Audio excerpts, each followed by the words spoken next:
The one with the football is the ninth episode of the third season of Friends. This is directed by Kevin Bright, and I think this is probably one of the most iconic episodes of Friends.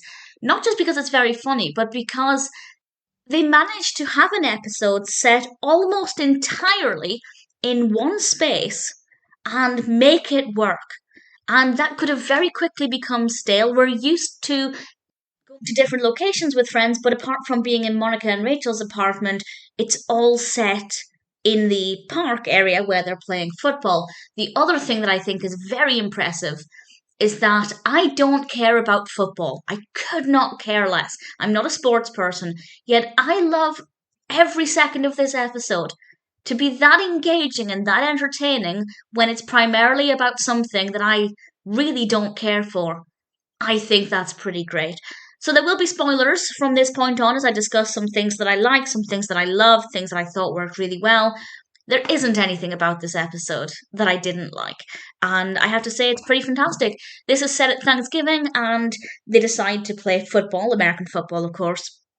And Monica and Ross are hesitant because when they were children, during Geller Ball 6, Monica broke Ross's nose.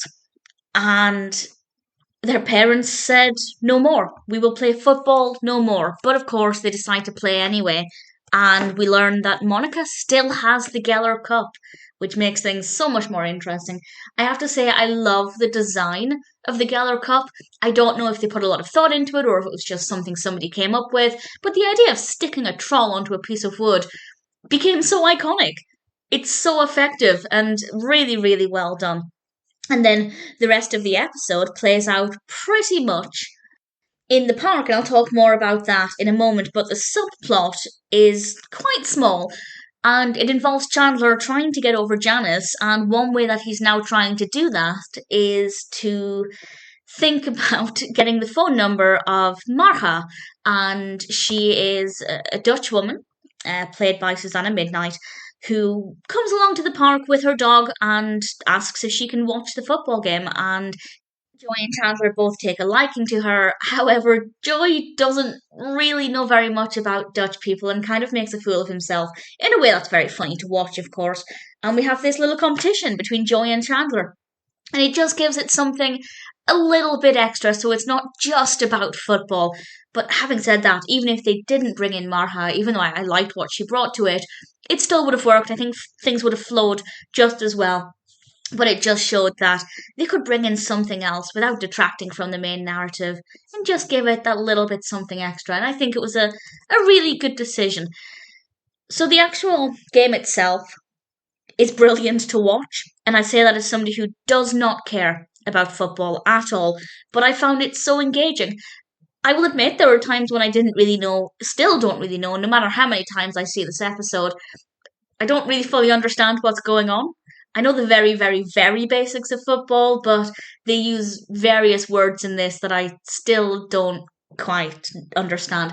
But that doesn't matter. I guess the important point there is that you don't need to be able to follow what they're saying in terms of football and still be able to really thoroughly enjoy it. I think they did a really great job with it.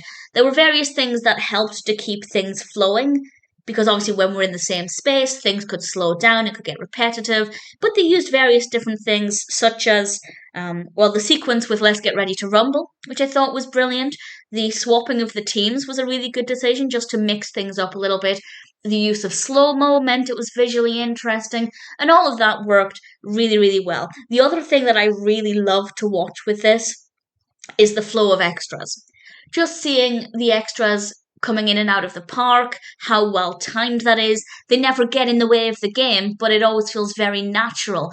The only one that was a little bit peculiar was the woman at the window. I thought she was great. I just loved seeing what she was up to next. There were times when she was just watching the game. I think she was on the phone at one point. I think as an extra, that's a pretty sweet gig to get, I think. The rest of the extras seem to come and go throughout the episode, and I rather enjoyed that aspect of it.